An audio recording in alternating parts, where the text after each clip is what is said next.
ନମସ୍କାର। ଆଜି ଆମେ ଏସିଆର ଦୁଇଟା ବହୁତ ବଡ଼ ଶକ୍ତି ଭାରତ ଆଉ ଚୀନ ଏମାନଙ୍କ ଭିତରେ ଯୋଉ ସମ୍ପର୍କ ଅଛି ଆଉ ତାଙ୍କର ସ୍ଥିତି କ'ଣ ସେ ବିଷୟରେ ଟିକେ ଗଭୀର ଭାବେ କଥା ହେବା। ହଁ ଆମ ପାଖରେ ଯେତେ ସବୁ ତଥ୍ୟ ଅଛି ଯୋଉ ବିଶ୍ଳେଷଣ ଅଛି ସେଇଟାକୁ ଦେଖିକି ଆମେ ଏ ଦୁଇ ଦେଶର ଅର୍ଥନୀତି ତାଙ୍କ ସେନାଶକ୍ତି ଜନସଂଖ୍ୟା ଟେକ୍ନୋଲୋଜି ଏମିତିକି ସଂସ୍କୃତି ଆଉ ବର୍ତ୍ତମାନର ଭୂ ରାଜନୀତି ସବୁକୁ ଟିକେ ବୁଝିବାକୁ ଚେଷ୍ଟା କରିବା। ଏକଦମ।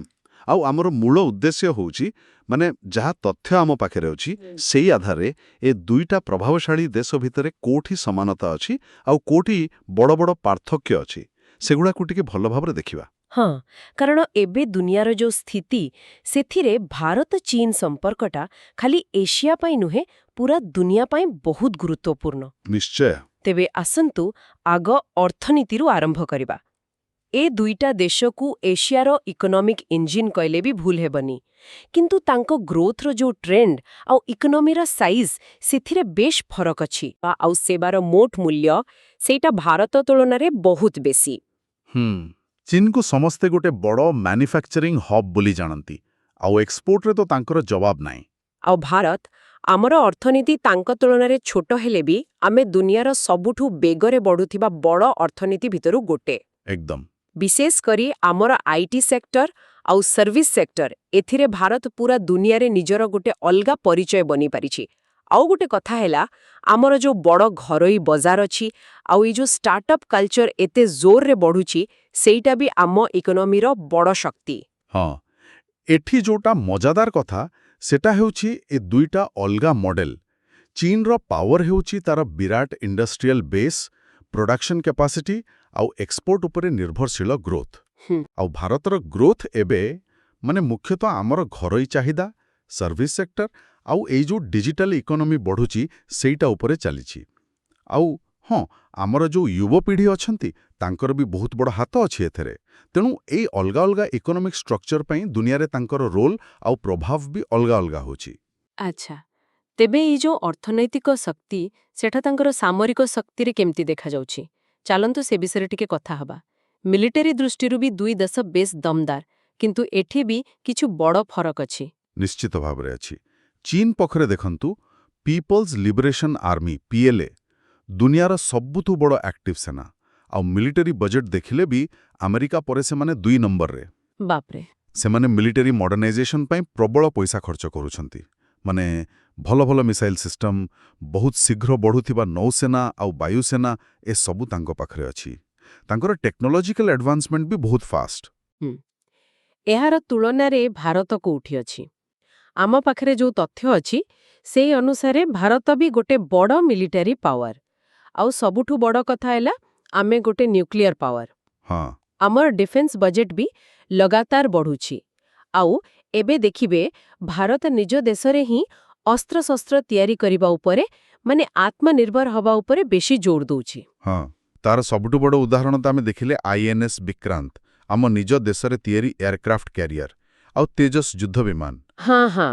ଏଗୁଡ଼ା ଦେଖଉଛି କି ଭାରତ କେମିତି ଡିଫେନ୍ସରେ ଆତ୍ମନିର୍ଭର ହେବାକୁ ଚେଷ୍ଟା କରୁଛି। ଯଦି ଆମେ ଷ୍ଟ୍ରାଟେଜିକ୍ ଦୃଷ୍ଟିରୁ ଦେଖିବା ତେବେ ଚୀନର ମିଲିଟାରୀ ପାୱାର ତାର ସାଇଜ୍ ଆଉ ଟେକ୍ନୋଲୋଜିରେ ବେଶୀ ଜଣାପଡ଼ୁଛି।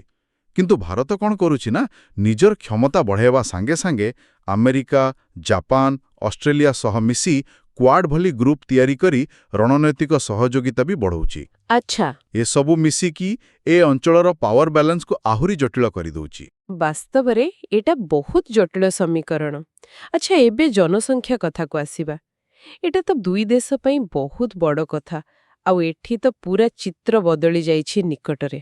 ହଁ, ପୁରା ବଦଳି ଯାଇଛି। କେତେଦିନ ଧରି ଚୀନ ଥିଲା ଦୁନିଆର ସବୁଠୁ ବେଶୀ ଜନସଂଖ୍ୟାବାଳା ଦେଶ, ପ୍ରାୟ 140 କୋଟି ଲୋକ। କିନ୍ତୁ ଏବେ ଚୀନ ଗୋଟେ ବଡ଼ ସମସ୍ୟାର ସାମ୍ନା କରୁଛି, ସେଇଟା ହେଲା ତାଙ୍କ ଜନସଂଖ୍ୟା ବୁଢ଼ା ହେଇଯାଉଛି। ଓହୋ। ତାଙ୍କର ଯୋଉ ଗୋଟିଏ ପିଲା ନୀତି ଥିଲା ଆଗରୁ ତାର ଏବେ ପ୍ରଭାବ ଦେଖାଯାଉଛି। କାମ କରିବା ବୟସର ଲୋକ କମି ଯାଉଛନ୍ତି ଆଉ ବୟସ୍କ ଲୋକଙ୍କ ସଂଖ୍ୟା ବଢ଼ି ଚାଲିଛି। ଆଉ ଭାରତରେ ସେଠି ତ ପୁରା ଓଲଟା କଥା। ହଁ, ଭାରତ ଏବେ ଚୀନକୁ ଟପିଯାଇ ଦୁନିଆର ସବୁଠୁ ବେଶୀ ଜନସଂଖ୍ୟାବାଲା ଦେଶ। ଆମର ପାଖାପାଖି 145 କୋଟି ଲୋକ ଏବେ। ଆଉ ସବୁଠୁ ଗୁରୁତ୍ୱପୂର୍ଣ୍ଣ କଥା, ଆମ ପାଖରେ ଦୁନିଆର ସବୁଠୁ ବେଶୀ ଯୁବକ ଅଛନ୍ତି। ଏଇ ଯୋଉ ଜନସାଂଖ୍ୟିକ ଫରକ ଏହାର ପ୍ରଭାବ ବହୁତ ଗଭୀର ହେବ ବୁଝିଲେ। ଭାରତ ପାଇଁ ଏଇଟା ଗୋଟେ ବଡ଼ ସୁଯୋଗ, ଯାହାକୁ କହନ୍ତି ଡେମୋଗ୍ରାଫିକ୍ ଡିଭିଡେଣ୍ଡ। ହଁ, ଶୁଣିଛି ସେ ବିଷୟରେ। ମାନେ ଯେତେବେଳେ ଦେଶରେ କାମ କରିବା ବୟସର ଲୋକ ପ୍ରାୟ 15ରୁ 64 ବର୍ଷ, ସଂଖ୍ୟା ପିଲା ଆଉ ବୁଢ଼ାଙ୍କ ସଂଖ୍ୟାଠାରୁ ବହୁତ ବେଶୀ ହୁଏ, ସେତେବେଳେ ଦେଶର ଅର୍ଥନୈତିକ ବିକାଶ ପାଇଁ ବହୁତ ସମ୍ଭାବନା ତିଆରି ହୁଏ। ଯଦି ଏଇ ଯୁବଶକ୍ତିକୁ ଠିକ୍ ଶିକ୍ଷା, ସ୍ୱାସ୍ଥ୍ୟ ଆଉ ଚାକିରି ସୁଯୋଗ ମିଳେ, ତେବେ ଭାରତ ବହୁତ ଆଗକୁ ଯାଇପାରିବ। ତାହେଲେ ଚୀନ ପାଇଁ ଏହାର ଅର୍ଥ କ'ଣ ହେଲା, ମାନେ ଏ ବୟସ୍କ ଜନସଂଖ୍ୟା ବଢ଼ିବାଟା? ଚୀନ ପାଇଁ ଏଟା ଗୋଟେ ବଡ଼ ଚ୍ୟାଲେଞ୍ଜ। ବୟସ୍କ ଲୋକ ବଢ଼ିଲେ ହେଲ୍ଥ କେୟାର ଆଉ ପେନ୍ସନ୍ ଉପରେ ପ୍ରବଳ ଚାପ ପଡ଼ିବ, ଆଉ କାମ କରିବା ଲୋକ କମିଗଲେ ତାଙ୍କର ଇକୋନୋମିକ୍ ଗ୍ରୋଥ୍ ବି ଧୀମା ହେଇପାରେ। ତେଣୁ ଏଇ ଯୋଉ ଜନସଂଖ୍ୟାର ପାର୍ଥକ୍ୟ, ଏଟା ଆଗକୁ ଦୁଇ ଦେଶର ବିକାଶ ରାସ୍ତାକୁ ବହୁତ ଅଲଗା କରିଦେଇପାରେ। ବାଃ, ଏଇଟା ନିଶ୍ଚୟ ଗୋଟେ ବଡ଼ କଥା ଯାହା ଉପରେ ନଜର ରଖିବାକୁ ପଡ଼ିବ। ଆଚ୍ଛା, ଏବେ ଟେକ୍ନୋଲୋଜି ଆଉ ଇନୋଭେସନ୍ କଥା ଦେଖିବା। ଏଇ ଫିଲ୍ଡରେ ତ କମ୍ପିଟିସନ୍ ବହୁତ ଜୋରଦାର ଲାଗୁଛେ। ହଁ, ଏଠି ବି ବଡ଼ ରୋଚକ କଥା ଅଛି। ଚୀନ ଗଲା କିଛି ବର୍ଷ ଭିତରେ ବହୁତ ହାଇଟେକ୍ ଫିଲ୍ଡରେ ନେତୃତ୍ୱ ନେଇସାରିଲାଣି, ଯେମିତିକି ଆର୍ଟିଫିସିଆଲ୍ ଇଣ୍ଟେଲିଜେନ୍ସ ବା ଏଆଇ। ହଁ, ଏଆଇ। 5G ନେଟୱାର୍କ, ଯୋଉଟା ନୂଆ ପିଢ଼ିର fast mobile network. Space research, ଦେଖନ୍ତୁ ତାଙ୍କର ନିଜର ସ୍ପେସ୍ ଷ୍ଟେସନ ତିଆନଗଙ୍ଗ ଅଛି। ଆଚ୍ଛା। ଆଉ ବହୁତ ବଡ଼ ସ୍କେଲରେ ଇଲେକ୍ଟ୍ରୋନିକ୍ ଜିନିଷପତ୍ର ତିଆରି କରିବାରେ ବି ସେମାନେ ଆଗରେ। ତାହେଲେ ଭାରତର ଶକ୍ତି କୋଉଠି? ଭାରତର ପାରମ୍ପରିକ ଶକ୍ତି ହେଲା ଆମର ଆଇଟି ସର୍ଭିସେସ୍ ଆଉ ସଫ୍ଟୱେୟାର ଡେଭଲପମେଣ୍ଟ। ଏଥିରେ ଆମେ ୱାର୍ଲ୍ଡ କ୍ଲାସ୍। ଆଉ ଆମ ଆଇସ୍ରୋ ଆଇସ୍ରୋ ତ କମାଲ କରୁଛି। ଆଇସ୍ରୋ ବହୁତ କମ୍ ଖର୍ଚ୍ଚରେ ଏତେ ବଡ଼ ବଡ଼ ସ୍ପେସ୍ ମିଶନ ସଫଳ କରି ଦୁନିଆକୁ ଚକିତ କରିଦେଇଛି। ତା ଛଡ଼ା ଭାରତରେ ଏବେ ଗୋଟେ ବହୁତ ବଡ଼ ଆଉ ଦ୍ରୁତଗତିରେ ବଢ଼ୁଥିବା ଷ୍ଟାର୍ଟଅପ୍ ଇକୋସିଷ୍ଟମ ତିଆରି ହେଇଛି। ଏଇଟା ବି ନୂଆ ଟେକ୍ନୋଲୋଜି ଆଉ ଇନୋଭେସନକୁ ବହୁତ ପ୍ରୋତ୍ସାହନ ଦେଉଛି। ତାହେଲେ ମୋଟାମୋଟି କ'ଣ କହିବା, ଗୋଟେ ଦେଶ ହାର୍ଡୱେରରେ ଆଗୁଆ ତା ଆଉଟା ସଫ୍ଟୱେରରେ, ଏମିତି? ହଁ, ମାନେ ଏମିତି ସରଳ ଭାବେ କହିହେବ, କିନ୍ତୁ ପ୍ରକୃତରେ କଥାଟା ଆହୁରି ଜଟିଳ। କହିବାକୁ ଗଲେ ଚୀନ ବୋଧହୁଏ ହାର୍ଡୱେର, ମାନୁଫ୍ୟାକ୍ଚରିଂ ଆଉ ଇନଫ୍ରାଷ୍ଟ୍ରକ୍ଚର ବେସ୍ ଟେକ୍ନୋଲୋଜିରେ ବେଶୀ ଶକ୍ତିଶାଳୀ ଲାଗୁଛି, ଆଉ ଭାରତର ଶକ୍ତି ବେଶୀ ସଫ୍ଟୱେର, ସର୍ଭିସେସ୍ ଆଉ ପ୍ରୋସେସ୍ ଡ୍ରିଭନ୍ ଇନୋଭେସନରେ ଦେଖାଯାଉଛି। ହଁ। ଏଇଟା ଗୋଟେ ବଡ଼ ପ୍ରଶ୍ନ ଉଠାଉଛି। ଭବିଷ୍ୟତରେ ଏଇ ଦୁଇଟା ଅଲଗା ଅଲଗା ଶକ୍ତି କ'ଣ ପରସ୍ପରର ପ୍ରତିଯୋଗୀ ହେବେ, ନା ପରସ୍ପରକୁ ସାହାଯ୍ୟ କରି ଆଗକୁ ବଢ଼ିବେ? ଏଇଟା ହିଁ ଆଗକୁ ଦୁନିଆର ଟେକ୍ନୋଲୋଜି ଭବିଷ୍ୟତକୁ ବହୁତ ପ୍ରଭାବିତ କରିବ। ଏଇଟା ସତ୍ୟରେ ଗୋଟେ ବଡ଼ ପ୍ରଶ୍ନ। ଆଚ୍ଛା, ଟିକେ ହାଲକା କଥାକୁ ଆସିବା। ଖେଳକୁଦ ଆଉ ସଂସ୍କୃତି, ଏ ଦିଗରେ ଦୁଇ ଦେଶ କେମିତି? ଏଇଟା ବି ତ ଦେଶର ସଫ୍ଟ ପାୱାର କୁହାଯାଏ। ନିଶ୍ଚୟ, ଏଠି ବି ଫରକ ପୁରା ସ୍ପଷ୍ଟ। ଚୀନ ଦେଖନ୍ତୁ ଅଲିମ୍ପିକ୍ସରେ ଗୋଟେ ମହାଶକ୍ତି, ପଦକ ତାଲିକାରେ ସବୁବେଳେ ଉପରେ। ହଁ, ସେଟା ତ ଦେଖାଯାଏ। ବିଶେଷ କରିକି table tennis, badminton, gymnastics, diving, ଏସବୁରେ ତ ତାଙ୍କୁ କେହି ହରାଇ ପାରିବେନି।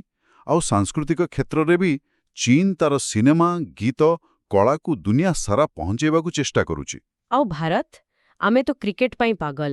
ହଁ, ଭାରତରେ କ୍ରିକେଟ ଖାଲି ଖେଳ ନୁହେଁ, ଗୋଟେ ଧର୍ମ ଭଳିଆ, ଆଉ ଏହାର ପ୍ରଭାବ ବି ପୁରା ଦୁନିଆରେ।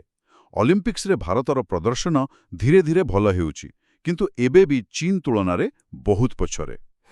ହେଲେ ସାଂସ୍କୃତିକ କ୍ଷେତ୍ରରେ ଆମ ବଲିଉଡ୍ ଆଉ ଅନ୍ୟ ରିଜନାଲ ସିନେମା, ଆମ ଗୀତ, ଏସବୁର ପପୁଲାରିଟି ପୁରା ଦୁନିଆରେ ବହୁତ ବେଶୀ। ଏଇଟା ଭାରତର ଗୋଟେ ବହୁତ ବଡ଼ ସଫ୍ଟ ପାୱାର। ତାମାନେ କ'ଣ ହେଲା? ଖେଳରେ ଚୀନ ଆଗରେ, କିନ୍ତୁ ସାଂସ୍କୃତିକ ପ୍ରଭାବରେ ଭାରତର ଅଲଗା ପ୍ରକାରର ଶକ୍ତି ଅଛି। ହଁ, ମୋଟାମୋଟି ସେମିତି କହିହେବ। ଚୀନ ରାଷ୍ଟ୍ରୀୟ ସ୍ତରରେ ଖେଳରେ ସଫଳତାକୁ ଗୋଟେ ବଡ଼ ଅସ୍ତ୍ର ଭାବେ ବ୍ୟବହାର କରୁଛି, କିନ୍ତୁ ଭାରତର ଯେଉଁ ସାଂସ୍କୃତିକ ଜିନିଷ ଦୁନିଆକୁ ଯାଉଛି, ସେଇଟା ଅଧିକ ନ୍ୟାଚୁରାଲ ଆଉ ବ୍ୟାପକ ଲାଗେ। ଏଇଟା ବି ଦୁଇ ଦେଶର ସମାଜ ଆଉ ସରକାରଙ୍କ ଅଲଗା ଅଲଗା ପ୍ରାଥମିକତାକୁ ଦେଖାଏ। ବାଃ, ଏଇଟା ବି ଗୋଟେ ଭଲ ପଏଣ୍ଟ। ଆଚ୍ଛା, ଶେଷରେ ଆସିବା ସବୁଠୁ ଜଟିଳ ଆଉ ସବୁବେଳେ ବଦଳୁଥିବା କଥାକୁ, ବର୍ତ୍ତମାନର ଘଟଣା ଆଉ ଭୂ ରାଜନୀତି। ଏଠି ତ ଦୁଇ ଦେଶ ଭିତରେ ସହଯୋଗ ବି ଅଛି, ପୁଣି ସଂଘର୍ଷ ବି ଅଛି। ନିଶ୍ଚୟ, ଏଇଟା ଗୋଟେ ମଲ୍ଟି ଲେୟର୍ଡ ସମ୍ପର୍କ। ଚୀନର ବୈଦେଶିକ ନୀତିର ଗୋଟେ ମୁଖ୍ୟ ଜିନିଷ ହେଉଛି ବେଲ୍ଟ ଆଣ୍ଡ ରୋଡ୍ ଇନିସିଏଟିଭ୍ ବା BRI। ହଁ, BRI। ଏଟା ଗୋଟେ ବିରାଟ ଇନଫ୍ରାଷ୍ଟ୍ରକ୍ଚର ପ୍ରୋଜେକ୍ଟ। ଏସିଆ, ଆଫ୍ରିକା, ୟୁରୋପକୁ ରୋଡ୍, ରେଲ, ସମୁଦ୍ର ବାଟେ ଯୋଡ଼ିବା ପାଇଁ। ଏଟା ଚୀନର ଗ୍ଲୋବାଲ ଟ୍ରେଡ୍ ଆଉ ଜିଓପଲିଟିକାଲ ପ୍ରଭାବ ବଢ଼ାଇବାରେ ସାହାଯ୍ୟ କରୁଛି। ଅନ୍ୟପଟେ ଦକ୍ଷିଣ ଚୀନ ସାଗରରେ ଚୀନର ଯୋଉ ଆକ୍ରମଣାତ୍ମକ ରୁଖ ଅଛି ଆଉ ପଡ଼ୋଶୀ ଦେଶ ସହ ସୀମା ବିବାଦ ଏସବୁ ବି ଅଛି। ଏ ପରିସ୍ଥିତିରେ ଭାରତ ନିଜକୁ କେମିତି ରଖୁଛି? ଭାରତ ଗୋଟେ ମଲ୍ଟି ଡାଇରେକ୍ସନାଲ ଫରେନ୍ ପଲିସି ନେଇ ଚାଲିଛି। ଗୋଟେ ପଟେ ଆମେରିକା, ଜାପାନ, ଅଷ୍ଟ୍ରେଲିଆ ଭଳି ଦେଶ ସହ କ୍ୱାଡ୍ ମାଧ୍ୟମରେ ଷ୍ଟ୍ରାଟେଜିକ୍ ପାର୍ଟନରସିପ୍ ମଜବୁତ କରୁଛି। ଆର ପଟେ ଭାରତ ନିଜ ପଡ଼ୋଶୀ ଦେଶମାନଙ୍କ ସହ ସମ୍ପର୍କ ଭଲ ରଖିବାକୁ ଆଉ ଏ ଅଞ୍ଚଳରେ ଶାନ୍ତି ବଜାୟ ରଖିବାକୁ ବି ଚେଷ୍ଟା କରୁଛି। ତା ସହିତ ଆତ୍ମନିର୍ଭର ଭାରତ ଅଭିଯାନ ଜରିଆରେ ଦେଶକୁ ଅର୍ଥନୀତି ଆଉ ପ୍ରତିରକ୍ଷା କ୍ଷେତ୍ରରେ ବେଶୀ ଆତ୍ମନିର୍ଭର କରିବା ଉପରେ ବି ଜୋର ଦିଆଯାଉଛି। ଏ ଯୋଉ ଦୁଇଟା ଅଲଗା ଅଲଗା ଷ୍ଟ୍ରାଟେଜିକ୍ ଏପ୍ରୋଚ୍, ଏହାର ପ୍ରଭାବ କ'ଣ ହୋଇପାରେ? ଯଦି ଆମେ ଆମ ପାଖରେ ଥିବା ବିଶ୍ଳେଷଣକୁ ଦେଖିବା, ଚୀନର ଆପ୍ରୋଚ୍ ଟିକେ ବେଶୀ ୟୁନିଲାଟରାଲ ମାନେ ଏକତରଫା ଆଉ ନିଜର ଶକ୍ତି ଦେଖାଇବା ଉପରେ ବେଶୀ ଫୋକସ୍ ଲାଗୁଛି। ସେମାନେ ଦୁନିଆରେ ଗୋଟେ ମେଜର ପ୍ଲେୟର ହେବାକୁ ଚାହୁଁଛନ୍ତି। ଆଚ୍ଛା। ଅନ୍ୟପଟେ ଭାରତର ଆପ୍ରୋଚ୍ ଟିକେ ବେଶୀ ବାଲାନ୍ସଡ୍ ଆଉ କୋଅପରେଟିଭ୍ ମନେ ହୁଏ। ଭାରତ ଅଲଗା ଅଲଗା ପାୱାର ସେଣ୍ଟର ସହ ସମ୍ପର୍କ ରଖି ନିଜର ହିତ ସାଧନ କରିବା ସହ ଆଞ୍ଚଳିକ ଆଉ ବିଶ୍ୱସ୍ତରରେ ସ୍ଥିରତା ରଖିବାକୁ ବେଶୀ ଗୁରୁତ୍ୱ ଦେଉଛି। ଆଉ ଗୋଟେ କଥା ସ୍ପଷ୍ଟ କରିଦେବାକୁ ଚାହିଁବୁ ଯେ ଆମେ ଏଠି କେବଳ ଆମକୁ ମିଳିଥିବା ତଥ୍ୟ ଆଉ ବିଶ୍ଳେଷଣକୁ ଆପଣଙ୍କ ସାମ୍ନାରେ ରଖୁଛୁ। କୌଣସି ଗୋଟେ ପକ୍ଷର ମତକୁ ଆମେ ସମର୍ଥନ କରୁନୁ। ହଁ, ଏଇଟା ଗୁରୁତ୍ୱପୂର୍ଣ୍ଣ। ବହୁତ ବଢ଼ିଆ ଆଲୋଚନା ହେଲା। ତେବେ ଏସବୁ କଥାକୁ ମିଶେଇକି ଦେଖିଲେ ମୁଖ୍ୟ କଥା କ'ଣ ବାହାରୁଛି?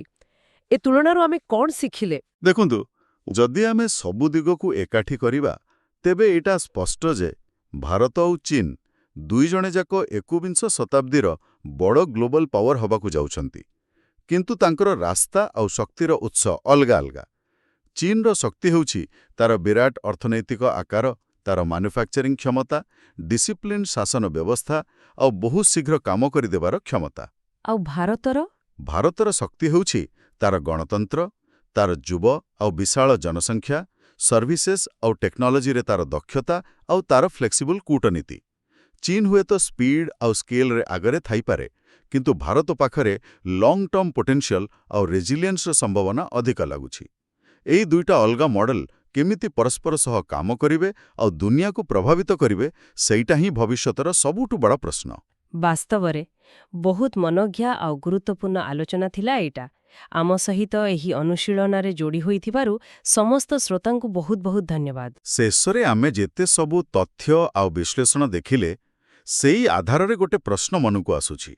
ଏ ଯୋଉ ତୁଳନାତ୍ମକ ଚିତ୍ର ଆମେ ଦେଖିଲେ, ଏହାକୁ ଦେଖି କ'ଣ ଲାଗୁଛି ଭବିଷ୍ୟତରେ ଏ ଦୁଇ ଏସିଆ ମହାଶକ୍ତି ଭିତର ସହଯୋଗ ବେଶୀ ହେବ ନା ପ୍ରତିଯୋଗିତା ବେଶୀ ଦେଖିବାକୁ ମିଳିବ? ଏଇଟା ଏମିତି ଗୋଟେ ପ୍ରଶ୍ନ ଯାହା ଉପରେ ଆମ ସମସ୍ତଙ୍କୁ ଭାବିବା ଦରକାର।